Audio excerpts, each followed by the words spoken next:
On Thursday morning, August 21st, 2025, a magnitude 5.4 earthquake struck off the southern coast of Myanmar. The quake occurred at 9:58 a.m., with an epicenter about 10 kilometers deep, located near latitude 16.1 north and longitude 96.6 east. Although centered offshore, the tremors were strong enough to be felt across Bangkok, Thailand. The event highlights the seismic risks in Southeast Asia and raises concerns about disaster preparedness, especially for travel and public safety. In Thailand, no damage has been reported, but shaking was clearly felt in many districts of Bangkok. Several areas with tall buildings and busy commercial centers reported strong vibrations.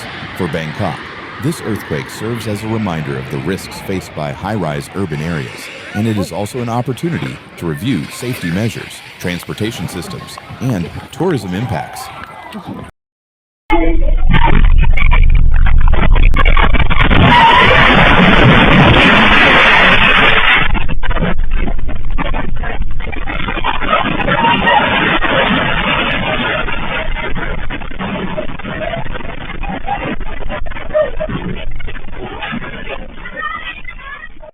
Myanmar was closer to the epicenter, but the aftershocks still reached Bangkok. The Thai Earthquake Monitoring Agency reported that the shaking was strongest in districts such as Dindang, Klong Toe Nuea, and Phaya Thai. In Dindang, where several government offices are located, including the Ministry of Labor, staff had to evacuate quickly as the tremors intensified. In other districts such as Wathana and Klong Toe Nuea, office workers and residents described shaking that lasted about 10 seconds. In high-rise areas like Bang Krasor, Muang, and Silom, people reported feeling dizzy as buildings swayed.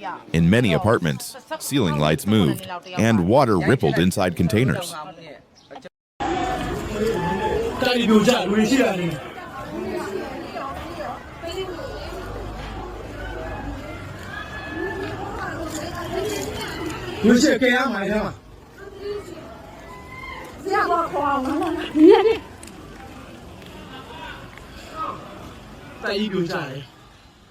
While no casualties or major damage were confirmed, the event reminds us of the hidden dangers for densely populated cities with tall buildings. As Bangkok is also a major international tourism hub, the earthquake raises important questions about resilience, emergency preparedness, and how such events affect traveler confidence.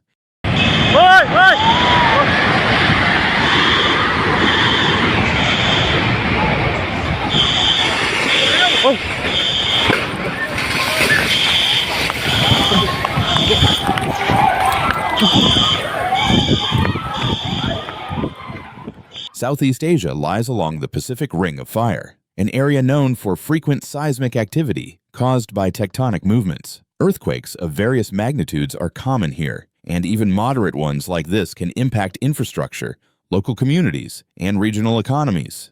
For Bangkok, the tremors show the close link between seismic activity in Myanmar and the vulnerability of large urban centers across Southeast Asia. For tourists, safety concerns increase, especially for those staying in high-rise hotels, offices, or residential towers.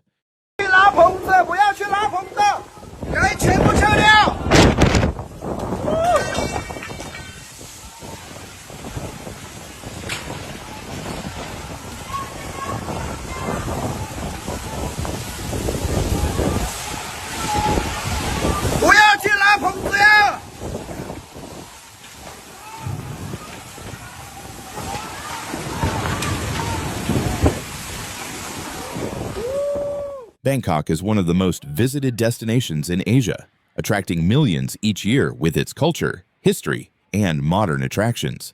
The city offers luxury hotels, shopping centers, cultural landmarks, and entertainment venues. Yet natural disasters, even moderate earthquakes, can affect both the tourism industry and visitor confidence.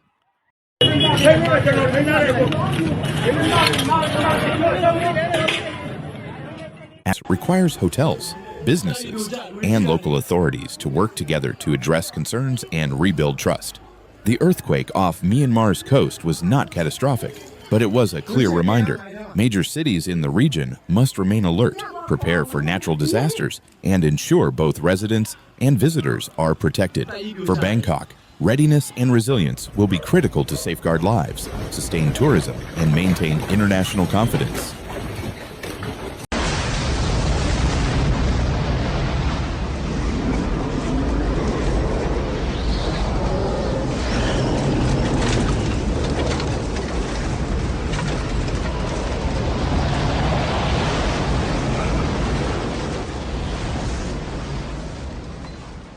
On the night of July 23rd, around 11:20 p.m., the water level of the Nam Mo River rose rapidly, and combined with the discharge of water from hydropower plants upstream, it led to severe flooding in several areas of Muang San Commune, formerly Kaisan District, particularly affecting the 1st, 4th, and 5th villages and along National Highway 7.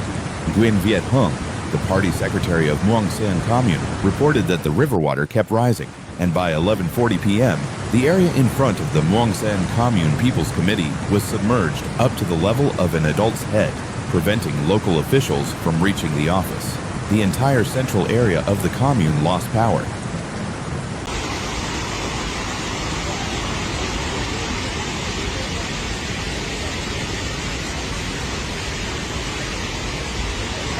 In Tuong Duong Commune, an emergency meeting was held late at night to find effective response measures. That night, Tuong Duong had to evacuate residents from the Hoa Bak and Hoa Dong villages. In Tam Tai Commune, local authorities and the police were also busy evacuating 15 households, with 65 people from the Lung, Can Trap, and K Mi villages to safer areas.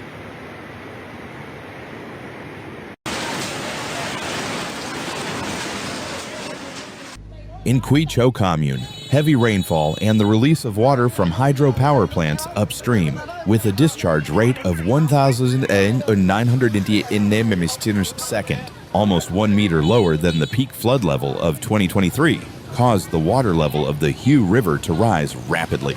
This resulted in 3 deep flood points along National Highway 48, affecting about 10 kilometers. Over 105 houses were flooded. By 11 p.m. on the same day, local authorities and functional forces had evacuated 493 people to safety.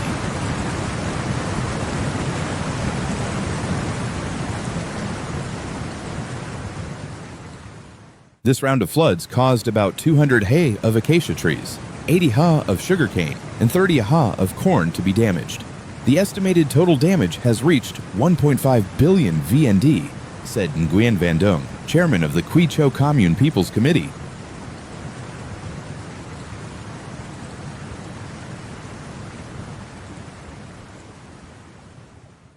That same night, local authorities and functional forces carried out urgent evacuation in the V village area, evacuating 120 households to safety, temporarily sheltering them at a primary school.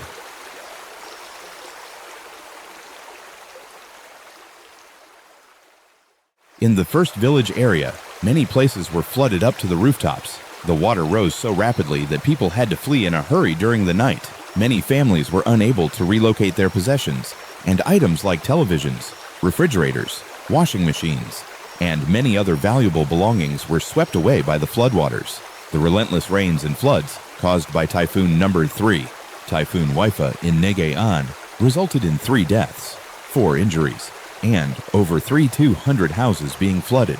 Due to the typhoon's impact, heavy rains in Negay An raised the river levels, bringing floods that rushed through the area. Hundreds of households were evacuated that night, with National Highway 48 deeply submerged and many cars stalled.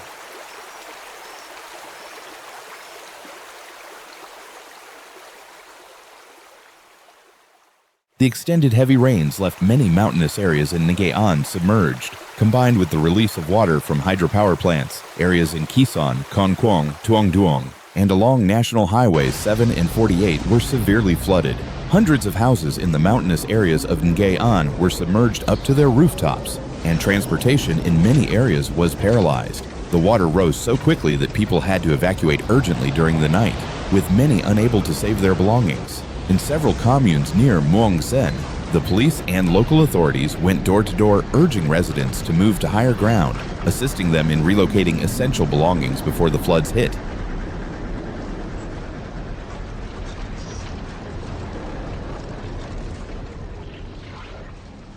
Ngay'an has evacuated 191 households from communes such as Non Mai, Hu Kim, Tam Tai, Tam Hop, Muang Quang, Hoi Tu, Quay Phong, Nga Mi, Tin Phong, and Muang Sen to prevent flash floods, landslides, and localized flooding.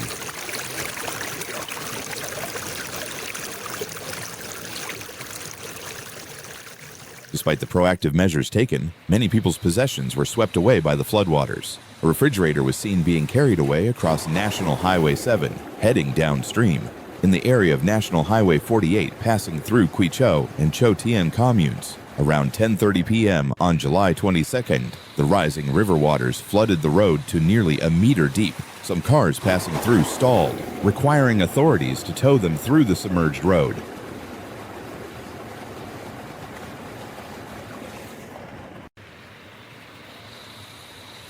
Le Van Luong, the party secretary of Tuong Duong Commune, reported that 3 suspension bridges across the Lam River were swept away by the floodwaters. Many residential areas in the Dak Jiam Township, formerly, were flooded to depths of 1 to 2 meters.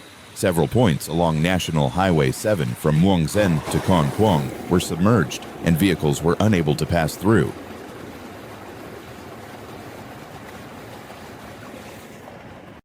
On the morning of July 23rd, Le Hong Vin, Deputy Secretary of the Ngay'an Provincial Party Committee and Chairman of the Provincial People's Committee, went directly to the affected areas in the western mountainous communes to assess the situation and oversee the flood response.